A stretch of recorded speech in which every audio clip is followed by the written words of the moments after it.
สวัสดีพี่น้องทุกคนที่อยู่ด้วยกันในช่วงเวลาที่เราเกาะติดสถานการณ์นะคะสงครามสำหรับประเทศไทยของเราเนี่ยเต็มรูปแบบเข้าสู่วันที่ 9 แล้วเราก็เป็นกำลังใจให้ซึ่งกันและกันโดยเฉพาะแนวหน้าเจ้าหน้าที่ทุกท่านตอนนี้เราสูญเสียไป17ท่านแล้วนะคะพี่น้องประชาชนหลายๆคนก็มีความเครียดนะคะโดยเฉพาะคนที่อยู่ยังตะเข็บชายแดนเพราะว่ามีการอพยพออกจากนอกพื้นที่แล้วก็มาอยู่ยังศูนย์พักพิงขนาดแวมอยู่ไกลนะคะสถานที่เกิดเหตุประมาณ100 กว่ากิโลเนี่ยมีความเครียดนะเป็นแพนิคจนต้องไปหาหมอเลยคือเกิดมาเราไม่เคยเจออะไรแบบนี้ขอพระเจ้าที่จะทรงปกป้องผู้ชอบธรรมทุกคนแล้วขอให้สงครามนั้นมันผ่านพ้นไปได้โดยเร็วค่ะวันนี้ก็อัปเดตข่าวๆของทั้งเซียวจ้านและหวังอีป๋อ2 คนที่เรารักกันต่อนะคะมีข่าวดีเพียบขอแสดงความดีใจกับภาพยนตร์เรื่องเต๋อเซียนเจินจื้อด้วยเซียวจ้านของบทบาทของโมเต๋อเซียนช่างฟิตระดับ8ตอนนี้ทำรายได้ทะลุไปมากกว่า300 ล้านหยวนแล้วค่ะ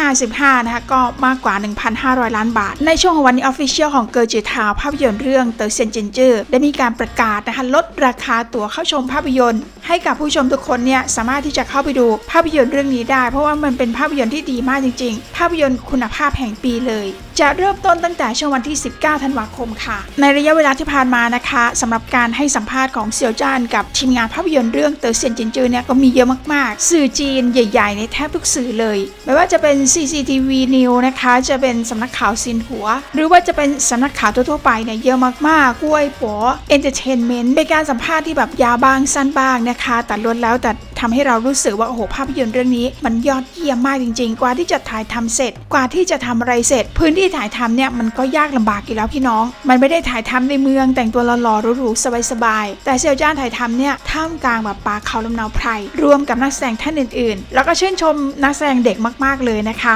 ที่เป็นตั้งแต่เด็กทารกมาจนถึงเด็กแบบ 7-8 ขวบสมมติเต๋อเซียนเป็นช่างฟิตระดับ8นะคะที่มีการสูญเสีย3 ครั้งด้วยกันแต่เขาก็ไม่ยอมท้อถอยถึงแม้ว่าความหวังจะถูกปิดกั้นแต่ว่าเขาก็ลุกขึ้นมาเพื่อที่จะปกป้องบ้านเกิดเมืองนอนของตัวเองครอบครัวเพื่อที่จะให้พื้น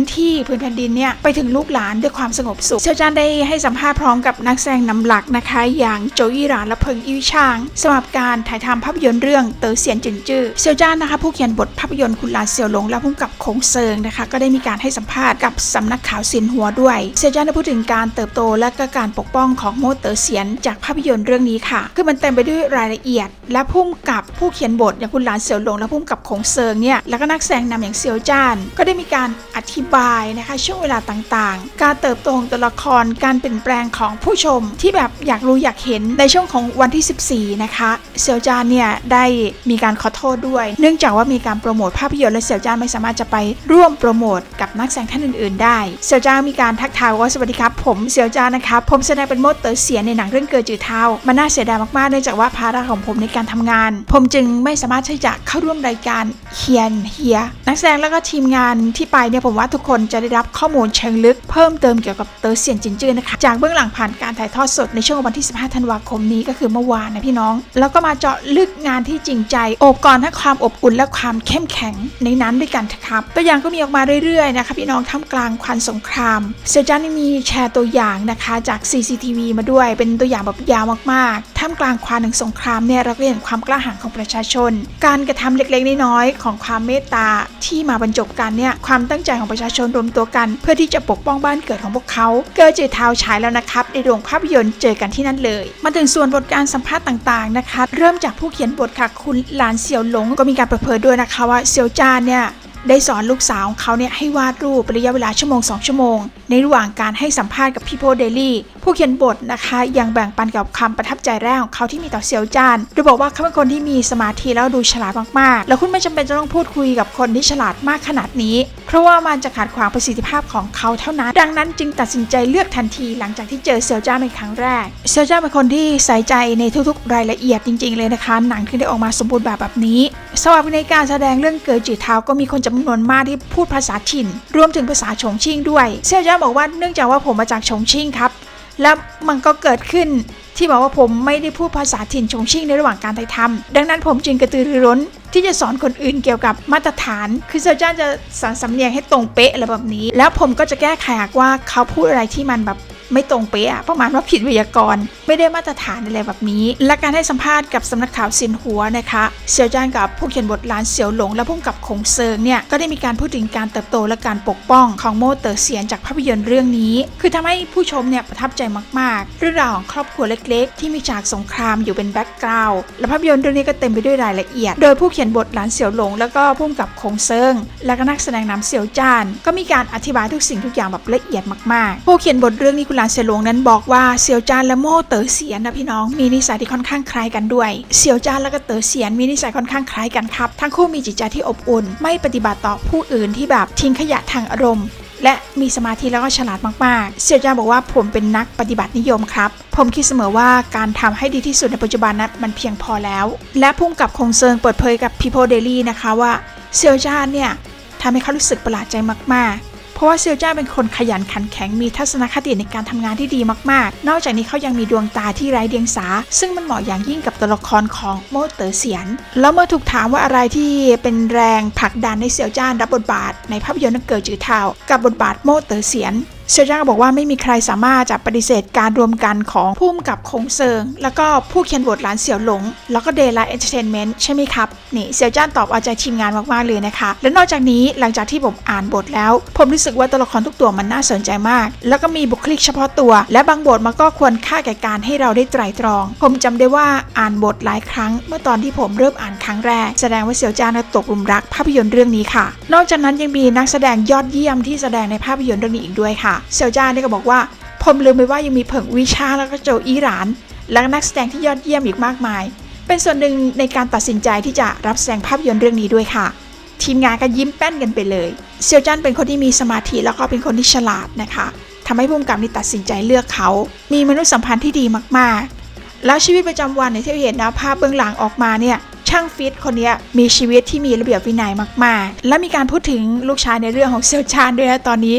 ทุกคนนี่ตกหลุมรักน้องมากๆเลยน้องโกโก้หรือว่าน้องเหยียนจือตู้นั่นเองคือน้องน่ารักมากๆยิ่งภาพเบื้องหลังออกมาในตอนที่เซียวจ้านหน้าตามอมแมมแล้วพยายามที่จะแบบหอมน้องมีซีนที่เขาฉากด้วยกันหลังจากนั้นเซียวจ้านก็หยอกก็แกล้งน้องอะไรประมาณนี้น้องก็น่ารักมากๆเซียวจ้านมีการเปิดเผยขณะที่ให้สัมภาษณ์พร้อมกับเผิงอีชางแล้วก็โจอี้หลานนะคะบอกว่าจริงๆแล้วมันก็ไม่ได้เป็นความคิดเริ่มของเขาเองนะโกโก้เนี่ยผมแค่ดึงเข้ามาใกล้ๆเซียวจ้านก็หัวเราะแล้วก็แบ่งปันที่พวกเขาเนี่ยชื่นชอบโกโก้ด้วยนะคะมีการพูดถึงนักแสดงท่านนี้เซียวจ้านบอกว่าเขาเจ๋งมากคือถ้าไม่มีบทแสดงน้องก็จะแบบนั่งนิ่งๆแต่เมื่อใดก็ตามที่มีใครสักคนหนึ่งเรียกชื่อน้อ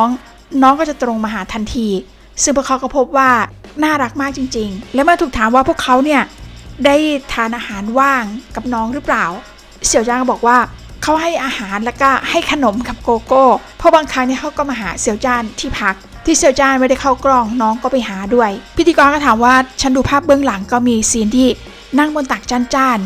มันเป็นความคิดของเขาเองหรือเปล่าที่แบบไปนั่งที่ตักจานเซียวจ้านบอกว่าจริงๆแล้วไม่ได้เป็นความคิดของน้องตั้งแต่ตอนแรกแต่ผมเนี่ยอยากที่จะดึงน้องเข้ามาใกล้ๆน่ารักมากๆตกหลุมรักน้องกันทั้งกองเลยนะคะซีนที่เซียวจ้านเนี่ยแวมเห็นนะสุดมากจริงๆเซียวจ้านแสดงได้ยอดเยี่ยมมากๆพี่น้องแบบมันไม่มีที่ติน่ะหน้าตาก็เหมือนคนที่อยู่ในสงครามการแต่งหน้าก็ยอดเยี่ยมนะสำหรับภาพยนตร์เรื่องนี้การแสดงออกของเซียวจ้านน้ำตาของเขาคือมันได้จังหวะหมดเลยจังหวะที่น้ำตาจะไหลสีหน้าต่างๆนะคะได้รับความชื่นชมอย่างมากจริงๆทะลุ300 ล้านหยวนแล้วนะคะหรือว่าประมาณ 1,350 ล้านบาทกับการเข้าฉาย9วันและดีใจกับนักแสดงทุกท่านนะคะทั้งเซียวจ้านเผิงวี่ชางค่ะโจอี้หลานเมื่อเป็นคุณเผิงวี่ชางเมื่อไหร่ก็นึกถึงซงจุงกิคือมีส่วนที่แบบคล้ายกันมากๆเป็นนักแสดงคุณภาพเลยนะคะแล้วเราขอแสดงความดีใจแบบต่อเนื่องสำหรับภาพยนตร์ของเซียวจ้านภาพยนตร์ที่ฉายต้นปีนะคะสำหรับมังกรหยก Legend of the Condor Heroes The Gallants หรือว่ามังกรหยกจอมยุทธผู้ยิ่งใหญ่ก็ได้ผ่านเข้ารอบสกา Favorite Movie of the Year กับงาน Weibo Night 2025 รวมถึงเกอจือเท้าด้วยนะคะภาพยนตร์ที่ฉายต้นปีและปลายปีของเซียวจ้านยอดเยี่ยมไปเลยส่วนซีรีส์ของเซียวจ้านก็เข้ารอบด้วยในสาขา Favorite TV Series of the Year กับงาน Weibo Night เราดีใจด้วยนะคะเซียวจ้านทั้ง3ผลงานประทับใจกันไม่รู้จบจริงๆนะสำหรับภาพยนตร์เรื่องเกอจือเท้าค่ะผู้กำกับนี่ก็ชื่นชมเซียวจ้านมากๆผู้เขียนบทก็ชื่นชมแสดงได้ดีมากจริงนะคะรวมถึงเพื่อนร่วมงานด้วยผู้กำกับผู้เขียนบทนะคะหรือว่าจะเป็นนักแสดงสมทบอย่างนักแสดงสมทบที่แสดงเป็นปู่ของเซียวจ้านก็ชื่นชมบอกว่าเซียว ลจ้าเป็นคนที่ขยันมากๆเพราะว่าโดยส่วนใหญ่เนี่ยนักแสดงผมคิดว่ามีความจริงจังอยู่แล้วนะครับแต่ว่าเซลจ้าเนี่ยทำเอาผมคาดไม่ถึงเลยในเรื่องเนี่ยมีเรา2คนที่ต้องพูดภาษานานจริงและเซลจ้าก็เป็นคนฉงชิ่งผมคิดว่าเขาคงต้องจดจำและต้องใช้ความพยายามอย่างหนักแน่ๆในตอนแรกผมก็แอบกังวลอยู่นิดหน่อยคิดไม่ถึงเลยนะคะว่าตอนที่เราซ้อมอ่านบทกันนั้นเขาพูดบทยาวๆท่อนนั้นออกมาได้อย่างดีมากๆคือพูดทั้งประโยคเลยพูดดีกว่าผมซะอีกทำเอาผมตกใจมากๆเลยนะครับเพราะว่าเมื่อก่อนเนี่ยไม่เคยร่วมงานกันผมรู้สึกนับถือเขาขึ้นมาทันทีเลยแล้วก็ตอนที่อยู่กองถ่ายเนี่ยเขาจะพูดคุยหยอกล้อกับคนอื่นเนี่ยน้อยมากเขาจะชอบอยู่เงียบๆเหมือนกำลังใช้ความคิดบางครั้งก็เรียกผู้ช่วยให้เอาบทมาให้ดูหรือไม่ก็ลุกไปปรึกษากับผู้กำกับเป็นเด็กที่ขยันและจริงจังมากคนหนึ่งครับเขาทุ่มเทกับวิชาชีพมากๆจริงอยู่ความทุ่มเทคือหน้าที่พื้นฐานของนักแสดงแต่ว่าเขาทำได้ดีกว่ามาตรฐานนั้นไปอีกขั้นหนึ่งเพราะว่าเวลาส่วนใหญ่เขาแทบจะจมดิ่งอยู่กับบทบาทและก็ตัวละครตลอดเวลาเลยพอเรารู้แล้วเราก็เป็นปลื้มมากๆเลยค่ะเราจะส่งท้ายที่บทสัมภาษณ์ยาวๆนะคะกับ CCTV News ในเว็บปัวเซอร์เจ้าบอกว่าตอนแรกเนี่ยผมเข้าใจกับชื่อเต๋อเซียนจินจื้อแปลว่าผลิตจากพิธีพิธันโดยเต๋อเซียนแต่พอผมชมภาพยนตร์จบแล้วผมเลยเข้าใจใหม่เพิ่มมากขึ้นครับคือแปลว่ามีเวลาว่างหรือความโหยหาปรารถนาชีวิตที่มั่นคงและมีความสุขของประชาชนคนธรรมดาส่วนจินจื้อก็คือความไม่ย่อท้อของคนธรรมดานับล้านคนครับฉากที่เซียวจ้าบอกว่าประทับใจที่สุดในภาพยนตร์เรื่องนี้นะคะก็คือตอนที่เขาแบบลาจากภรรยาที่ชื่อว่าเซี่ยวเฉิงแล้วก็ลูกชายเซียวจ้าบอกว่าผมตะโกนเรียกเติ๋งเซียนให้หยุดก่อนแล้วก็บอกว่าผมอยากดูนะเขาเป็นครั้งสุดท้ายและกล่าวคำว่าลาก่อนผมจำได้ว่าผมพูดบทว่ารีบไปเถอะถ้าคืนมองต่อพ่อคงจะหมดแรงคือหมดแรงที่จะไปต่อที่จะสู้จนมาถึงตอนหลังเนี่ยพวกเรา 3-4 คนก็สลับกันคุมปืนใหญ่ความรู้สึกในใจก็คือมุ่งมั่นมากๆในตอนนั้นมันปราศจากความลังเลแม้แต่น้อยเซอร์จ้าบอกว่ามีหลายครั้งค่ะในระหว่างที่ถ่ายทำภาพยนตร์เนี่ยเซอร์จ้าบอกว่าผมสามารถเข้าใจความรู้สึกของโม่เต๋อเซียนในตอนนั้นได้เป็นอย่างดีเขาทุกข์ทรมานมากจากภาวะ PTSD คือว่าภาวะกระทบกระเทือนทางจิตใจหลังสงครามแล้วผมคิดว่าภาวะที่ยากลำบากที่สุดก็คือการอยู่ในสภาพที่มันเหมือนนกที่หวาดกลัวและโม่เต๋อเซียนเนี่ยเขาประสบกับการสูญเสีย3ครั้งด้วยกันครับครั้งแรกเกิดขึ้นที่หนานจิงซึ่งมันทำให้ชีวิตของเขาเต็มไปด้วยความหวาดกลัวและสิ้นหวังเนื่องจากว่าเขาถูกบังคับให้จากบ้านเกิดไปหลังจากมาถึงที่อีชางเนี่ยโม่เต๋อเซียนรู้สึกระมัดระวังตัวมากขึ้นแล้วก็มีความรู้สึกรับผิดชอบในการปกป้องครอบครัวมากขึ้นจริงอย่างไรก็ตามความจริงก็บีบให้เขาต้องจากบ้านที่เขาอยู่อาศัยไปอีกครั้งหนึ่งอพยพไปอยู่ที่เกอจือพอมาถึงที่นี่ผมก็คิดว่าโม่เต๋อเซียนเปลี่ยนแปลงแล้วก็เติบโตขึ้นอย่างมากจากเดิมที่เคยคิดว่าอยากปกป้องบ้านเกิดมาเป็นความรู้สึกที่ว่ามันไม่มีทางเลือกอื่นนอกจากตัวเองต้องก้าวออกมาเพื่อที่จะปกป้องบ้านเกิดในช่วงท้ายของการสัมภาษณ์นะคะเซียวจ้าบอกว่าผมค่อยๆสร้างภาพลักษณ์ของโม่เต๋อเซียนขึ้นมาในใจครับไม่ใช่แค่ในฐานะนักแสดงเท่านั้นแต่ยังเพราะว่าผมเชื่อว่าในฐานะคนจีนคนรุ่นใหม่เราไม่ควรจะลืมความรับผิดชอบที่อยู่บนบ่าความห่วงใยในใจของตนเองสิ่งที่เราห่วงใยมากที่สุดคือครอบครัวลูกหลานและทายาทรุ่นหลังที่แบบนับไม่ถ้วนความรับผิดชอบของเราคือตกอยู่ที่พวกเขาด้วยเช่นเดียวกันและตราบใดที่เรายังคงห่วงใยและแบกรับความรับผิดชอบนั้นไว้ในใจเราจะมีกำลังที่จะเผชิญกับความยากลำบากได้ครับยอดเยี่ยมไปเลยนะคะขอบคุณสำหรับข้อมูลข่าวด้วยค่ะจากเซจัน FC Thailand แล้วนอกจากนั้นขอบคุณภาพสวยๆจากเซจัน CEO และ Official ของเกอจือทาวขอให้ภาพยนตร์เรื่องนี้ค่ะทำรายได้แบบถล่มทลายแน่นอนที่สุดนะมันเป็นความตั้งใจจริงของทั้งผู้เขียนบทที่เขียนบทนี้มาเป็นระยะเวลา10 ปีเพื่อรอเซียวจ้านจะมาแสดงนอกเหนือจากนั้น Daylight Entertainment นะคะพุ่งกับคงเซิงด้วยคุณหลานเสี่ยวหลงทีมงานทุกท่านเซียวจ้าของเรานะคะคุณเผิงอี้ช่างโจอี้หลานแล้วก็น้องเหยียนจืดตู้นักแสดงสมทบทุกท่านเลยค่ะยอดเยี่ยมมากๆ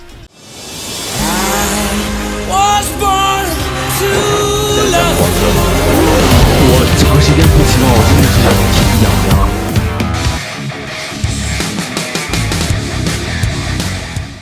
ก่อนที่เราจะติดตามหวังอีปอที่ Exploring the Novice หวังอีปอในซีซั่นที่ 2 ไปยัง Squamish แคนาดาและก็สถานที่อื่นๆเราก็มาวีดหวังอีปอกับปกนะคะของทีแมกซีนในช่วงของเดือนธันวาคมปีนี้ก็ถือว่าเป็นความเซอร์ไพรส์นะคะหวังอีปอกับการขึ้นปกทีแมกซีนเนี่ยวัมชอบตรงที่เขาแถมโปสเตอร์แบบใหญ่ยักษ์มากๆซื้อเมื่อไหร่ก็แถมโปสเตอร์มาแบบสะใจ ก็ไม่แน่ใจเหมือนกันว่าฉบับนี้จะแถมโปสเตอร์หรือเปล่าแถมไปแถมบัมซื้อแน่นอนที่สุดในช่วงของสายๆวันนี้ค่ะทีแมกกาซีนก็ได้อัปเดตรูปภาพของหวังยี่ป๋อนะคะแล้วก็แจ้งสำหรับการขึ้นปกหวังยี่ป๋อค่ะกับการถ่ายทำปกเวอร์ชันภาษาจีนของทีแมกกาซีนนะคะหวังยี่ป๋อแบบไม่ได้มีเมคอัพอะไรทีแมกกาซีนได้แจ้งค่ะบอกว่าเป็นการตัดสินใจที่มันโดนใจขึ้นมาทันทีและเขาก็ไม่ต้องการในช่วงปี 2025 เนี่ยหวังยี่ป๋อจะให้เวลากับร่างกายเขาเป็นอย่างมากคือไม่ใช่ทักษะหรือว่าการทำให้การเล่าเรื่องของใครนี่ดูสมบูรณ์แต่เป็นการทำให้ตัวเองอยู่ในสภาพแวดล้อมที่มันซับซ้อนและมันน่าสนใจคือครั้งแล้วครั้งเล่าที่เขาฝึกความอดทนแล้วก็เรียนรู้ที่จะตัดสินมาเป็นปีที่มันดูเข้ากันกับบรรยากาศของการทำงานหลายๆส่วนของหวังยี่ป๋อนะคะอย่าง Exploring the Novice หวังยี่ป๋อคือเป็นตัวตนของหวังยี่ป๋อจริงๆแล้วทีแมกกาซีนในช่วงวันนี้ก็ได้อธิบายแบบนี้ด้วยค่ะได้ให้ความหมายแบบนี้ที่ออกมาจากใจของหวังยี่ป๋อด้วยเขาบอกว่าในขณะเช่นนี้การตกแต่งนั้นดูฟุ่มเฟือยใบหน้ามันเป็นเพียงส่วนหนึ่งของร่างกายเท่านั้นเช่นว่ากล้ามเนื้อการเต้นของหัวใจและการหายใจมันเป็นหน้าที่แล้วก็เป็นพาหะดังนั้นคุณจะเห็นว่าหวังยี่ป๋อในวัย 28 ปีเนี่ยดูมีความสุขแบบเฉพาะเจาะจงแบบเป็นพิเศษเลยมันเป็นสมาธิในระดับสูงแล้วก็ยอมให้ตัวเองเนี่ยไม่คว้าความหมายใดๆกล่าวอีกในหนึ่งคือความสูงของเขานั้นมันเกี่ยวข้องอย่างใกล้ชิดกับวิธีที่เขาจัดการกับตัวเองที่แมกกาซีนบอกว่าเรามีความสุขมากๆที่ได้เห็นหวังยี่ป๋อแบบนี้มันเป็นเหมือนกับคนที่เดินอยู่บนถนนเป็นระยะเวลานานและคุณคิดว่าเขาจะเพิ่มความจุของกระเป๋าได้ตลอดเวลาไหมแต่ว่าในความเป็นจริงนั้นเนี่ยเขาหยิบกิ่งไม้เพียงไม่กี่กิ่งเท่านั้นความว่างเปล่าก็เป็นความอิ่มเอิบอีกประเภทหนึ่งเช่นเดียวกันฉบับเดือนธันวาคมของทีแมกกาซีนฉบับภาษาจีนร่วมกับหวังยี่ป๋อมีความสุขหรือว่าความว่างเปล่ากันแน่นะว่าชอบเซตของการถ่ายภาพมากๆเลยนะคะแบบยอดเยี่ยมคือมันดูเท่มันดูเก๋แบบมากๆเขาก็บอกว่าให้เครื่องดนตรีกับหวังยี่ป๋อเนี่ยสัก 2-3 เครื่องเขาจะเล่นยังไงสำหรับหวังยี่ป๋อเนี่ยโดยไม่ต้องมองกล้องเลยเขาจ้องแบบไหนกันแน่นะแล้วก็ในระยะเวลาที่มันไม่มีความคิดแบบที่มันฟุ้งกระจายเขาก็สนุกกับตัวเองนอกจากนั้นทีแมกกาซีนยังมีการมอบการ์ดนะคะ5ใบแล้วขอให้ทุกคนได้มีความสุขในช่วงของฤดูหนาวด้วยคือเมื่อวานเนี่ยเขามีภาพเดียวมาแล้วค่ะที่หวังยี่ป๋อจับทรัมเป็ตบอกว่าในเดือนธันวาคมเราสามารถที่จะปล่อยวางได้พรุ่งนี้ 12 นาฬิกาเนี่ยปกภาษาจีนทีแมกกาซีนแล้วก็เป็นการขึ้นปกเป็นเล่มที่4แล้วของหวังยี่ป๋อ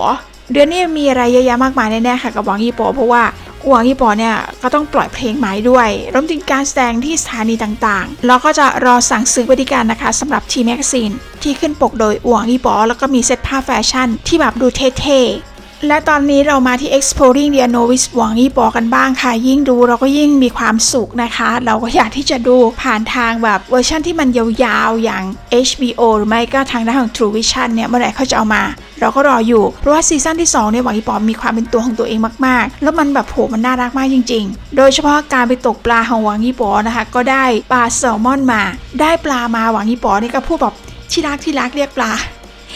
าว่าที่รักตกปลามาได้ด้วยความดีใจนะอุ้มปลาถ่ายรูปนิดนึงปลาหลุดมือนะคะคุณไรเดอร์ซาวที่ไปด้วยกันก็มีการชักชวนหวังยี่ป๋อนะคะคือหวังยี่ป๋อเนี่ยตั้งใจที่จะปล่อยน้องอยู่แล้วหวังยี่ป๋อก็ปล่อยปลาลงสุดทะเลไม่ได้เอามากินแต่อย่างใดมีการเปิดเผยนะคะของ Rider Strauss ค่ะสำหรับในช่วงสัปดาห์ที่ผ่านมากับ Exploring the Novice หวังยี่ป๋อคือ Rider Strauss นี่มีการแนะนำทางลัดเพราะว่าไม่มีใครเนี่ยที่จะสนใจนะคะแล้วหวังยี่ป๋อก็พูดอย่างหนักแน่นว่าผมรู้สึกว่าผมเป็นห่วงแล้วก็ปฏิเสธข้อเสนอของเขาระวางเสือบนก้อนหินที่เป็นซ้อนกันแล้วผมก็คิดว่ามันอาจจะง่ายขึ้นเล็กน้อยแต่ผมก็อยากจะรู้ว่าตัวอย่างเช่นว่าในลักษณะแบบนี้มันจะไม่เป็นการปีนเส้นทางไม่ได้ปีนเขาจริงๆแต่ว่าใครล่ะจะสนใจไม่มีใครสนใจแต่ว่าผมรู้สึกเป็นห่วงแล้วก็ในมุมมองของหวังยี่ป๋อนะคะการเผชิญกับความยากลำบากมันเป็นสิ่งที่แบบยอมรับได้แต่ว่าเขาไม่เคยใช้ทางลัดเลย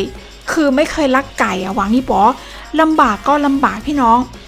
ส่วนที่ยากและส่วนที่สำคัญที่สุดคือต้องเชี่ยวชาญแล้วฝึกผ่านการฝึกฝนอบรมคือทำด้วยตัวเองเขาไม่สามารถที่จะฆ่ามันไปได้นี่คือปรัชญาหลักของหวังยี่ป๋อแล้วก็ไม่ได้เปลี่ยนแปลงในช่วงหลายปีที่ผ่านมาด้วยหวังยี่ป๋อเป็นคนที่ไม่ลักไก่พี่น้องคือย้อนกลับมาถึงอาชีพของเขาเช่นว่าการแสดงหรือว่าการเต้นเขาก็จะค่อยๆพัฒนาและทำมันไปตามขั้นตอนโดยไม่มีการลักไก่ไว้นั้นขาดแล้วหวังยี่ป๋อเป็นคนประเภทหนึ่งที่ไม่เคยใช้ทางลัดแล้วก็ไม่เคยมีการส่วนร่วมในการหลอกลวงผู้คนเขาซื่อสัตย์เสมอซึ่งมันหาได้ยากในอุตสาหกรรมบันเทิงแบบนี้หวังยี่ป๋อว่าผมทนได้ครับต่อความยากลำบากผมสนใจผมสามารถที่จะยืนหยัดอยู่ได้ I will survive ประมาณนี้ นี่คือปรัชญาหลักของหวังยี่ป๋อนะคะยังคงไม่เปลี่ยนไปคือแวมดูสารคดีเพียงแค่ตัวอย่างอะแวมรู้สึกทึ่งมากๆรู้สึกชื่นชมหวังยี่ป๋อมากๆในช่วง EP ที่6นะคะสำหรับการสูญเสียความควบคุมในความทรงจำของผมเนี่ยผมไม่ค่อยจะมีประสบการณ์การสูญเสียการคอนโทรล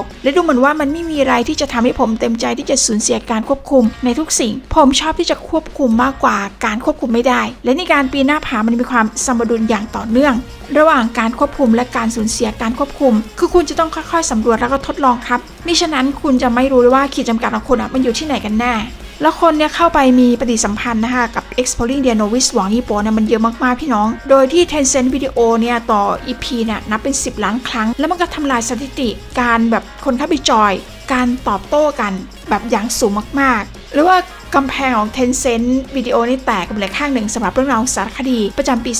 2025 แล้วมาถึงเส้นทางของการปีนหน้าผาครั้งแรกของหวังยี่ป๋อการสำรวจดินแดนที่ไม่รู้จักในซีซั่นที่1เนี่ยก็จะมีป่าฝนบ้างมีอะไรบ้างนะคะการปีนเขาแบบเป็นกลุ่มบ้างแต่ในซีซั่นที่2เนี่ยก็จะมีแมวน้ำท่ามกลางแสงแดดมีความยากลำบากแบบเยอะมากๆเล่นน้ำคนเดียวในน้ำลึกไม่ว่าจะเป็นที่ Silk Cove Squamish ที่แคนาดาหวังยี่ป๋อบอกว่าการขึ้นไปปีนครั้งแรกก็หมายถึงว่านักปีนเขาที่พัฒนาและเส้นทางนี้มันเป็นครั้งแรกและในโลกของการปีนหน้าผาเนี่ยมาตรฐานสำหรับการปีนเขาครั้งแรกมันชัดเจนมากๆและเส้นทางใดๆที่มันพัฒนาโดยนักปีนเขาเนี่ยจะต้องมีสิทธิ์ในการปีนเขาเป็นครั้งแรกแล้วก็อาจจะไม่มีการเปิดเผยตัวตนพอได้รู้เรื่องราวเบื้องหลังบันทึกมากๆคือหวังยี่ป๋อเป็นคนแรกบนเส้นทางนี้และตั้งชื่อว่าแมวน้ำในดวงอาทิตย์เขาเป็นเส้นทางเดิมเนี่ย 3-4 ครั้ง Silk Cove Squamish แคนาดา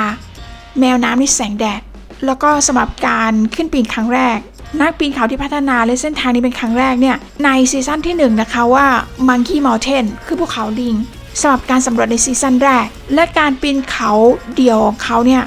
ไม่ต้องใช้เชือกแล้วก็อุปกรณ์นิรภัยแต่เขาก็สามารถทำได้อย่างปลอดภัยส่วนแคนาดาค่ะ Silk Cove หวังยี่ป๋อว่ามันน่าสนใจมากจริงๆมันน่าสนใจมากๆครับแล้วผมก็ไม่ได้รู้สึกกลัวอย่างที่คิดผมคิดว่ามันเป็นส่วนที่มันสนุกอะสนุกที่สุดคือหลังจากที่ปีนขึ้นไปแล้วก็สามารถที่จะกระโดดกลับลงไปในน้ำได้หลังจากปีนไป 3-4 ครั้งแล้วผมรู้สึกว่าผมตกลงไปในน้ำดังนั้นผมจึงไม่ลองเส้นทางที่มันยากกว่านี้ละหวังยี่ป๋อก็มีการตกลงไปในน้ำลึกครั้งแรกนะคะในโคซาวที่ Squamish แคนาดาจาก EP ที่ 5 ของซีซั่นที่ 2 ด้วยความสูง 3.8 เมตรพร้อมกับการตรวจสอบแบบไดนามิก 72 ชั่วโมงจากทีมผู้ผลิตและการทดลองปีนเขาซ้ำแล้วซ้ำเล่าโดยทีมงานมืออาชีพหวังยี่ป๋อมีการพูดถึงนะคะการเล่นน้ำในน้ำลึกหวังยี่ป๋อก็บอกว่านี่มันเป็นครั้งแรกสำหรับการสัมผัสกับน้ำที่มันลึกๆแต่มันก็ให้ความรู้สึกว่าเป็นอิสระมันรู้สึกแตกต่างจากสไตล์อื่นๆเพราะว่าลักษณะที่มันลื่นไหลอย่างอิสระนี่เองแล้วคุณสามารถที่จะปีนขึ้นไปได้ตลอดเส้นทางโดยไม่รู้สึกถูกจำกัดด้วยเชือกแล้วก็เป็นรูปแบบการปีนหน้าผาที่มันอิสระที่สุดใกล้เคียงกับแก่นแท้ของการปีนหน้าผามากที่สุดก็คุณจะต้องเรียนรู้ที่จะควบคุมความกลัวความสูงและพยายามโอบกอดความรู้สึกอย่างแท้จริงหวังยี่ป๋อแบบมีความพยายามมากๆเลยนะพี่น้องแล้วเขาบอกว่าผมไม่ชอบทำสิ่งที่คนอื่นผลักดันให้ผมทำและผมเชื่อว่ากีฬาผาดโผนทั้งหมดเนี่ยมันต้องการความคิดที่ดีสภาพร่างกายที่ดีและความปรารถนาอันแรงกล้าที่จะทำในสิ่งที่คุณอยากจะและผมชอบบรรยากาศที่หวังยี่ป๋อเจอกับวานหลังค่อมพี่น้องแล้วในสารคดีเขาก็บอกว่าโหยนานมากๆเลยกว่าที่มันจะปรากฏตัวสักครั้งหนึ่งเริ่มถึงปลาแซลมอนคิงที่มันตัวใหญ่และมันสวยงามมากๆที่หวังยี่ป๋อจับได้แล้วหวังยี่ป๋อก็เรียกว่าเบบี้เรียกว่าที่รักเบบี้ตลอดเวลาแล้วหวังยี่ป๋อก็ปล่อยน้องกลับสู่ทะเลหลังจากถ่ายภาพเสร็จแล้วบางครั้งวามก็รู้สึกกลัวเหมือนกันวานหลังข้อมันกินคนหรือเปล่าวามรู้สึกกลัวว่ามันกลัวมันจะกินหวังยี่ป๋อเข้าไปแต่มันก็ไม่กินนะซึ่งอยู่ในระยะใกล้ๆพี่น้องว่าถ้าหนีจะหนีพ้นไหมถ้ามันจะกินนะนี่แหละบางทีมันเสี่ยงมากๆเลยพี่น้องหวังยี่ป๋อก็บอกว่าทุกคนมีความก้าวหน้าในรูปแบบที่มันแตกต่างกันบางคนชอบกระโดดครั้งใหญ่ๆถ้าพวกเขาประสบความสำเร็จและผมขอแสดงความดีใจกับพวกเขาแต่ถ้าพวกเขาล้มเหลวนั่นไม่ใช่การระเบิดครั้งใหญ่ใช่ไหมคือมันช่วยลดเวลาในการที่จะปรับปรุงเช่นเดียวกันเต่าแล้วก็เผ่าพันธุ์กระต่ายไม่ใช่หรือทำไมมีการพูดถึงเต่าแล้วก็เผ่าพันธุ์กระต่ายพี่น้องนี่แหละอีกแล้วนะหวังยี่ป๋อ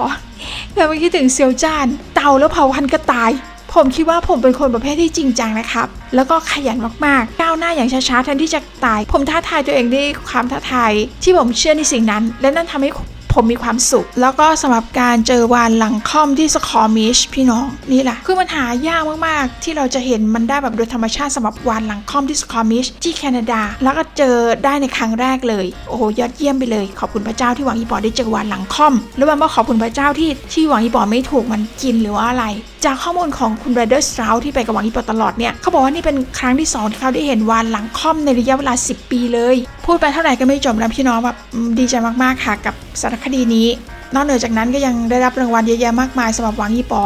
การทัวร์สคอมิชใน Exploring the Novice หวังอีปอไม่ว่าจะเป็นรางวัลประสบการณ์ด้าน Outdoor Boulderingเอาละค่ะพี่น้องวันนี้เป็นคลิปที่ยาวมากๆเลยนะคะผมก็คิดถึงทุกคนมากๆดูให้ใส่ใจไปเลยข้างหนึ่งแบบอาจจะไม่ได้ตอบคอมเมนต์กลับไปแต่ว่าแวมก็รักทุกคนมากๆที่คอมเมนต์มาแวมได้อ่านหมดได้ความรักแล้วก็คิดถึงแล้วก็เป็นห่วงส่งกำลังใจถึงทุกคนด้วยนะคะที่อยู่ในสภาวะสงครามด้วยกันขอให้พวกเรานั้นไปสู่วันที่ดีด้วยกันขอพระเจ้าที่จะทรงปกป้องแล้วเสริมกำลังพี่น้องทหารหารของชาติไทยเราแล้วกลับมาเจอกันใหม่ในข่าวต่อไปคลิปต่อไปด้วยนะคะสำหรับในช่วงของวันนี้สวัสดีค่ะ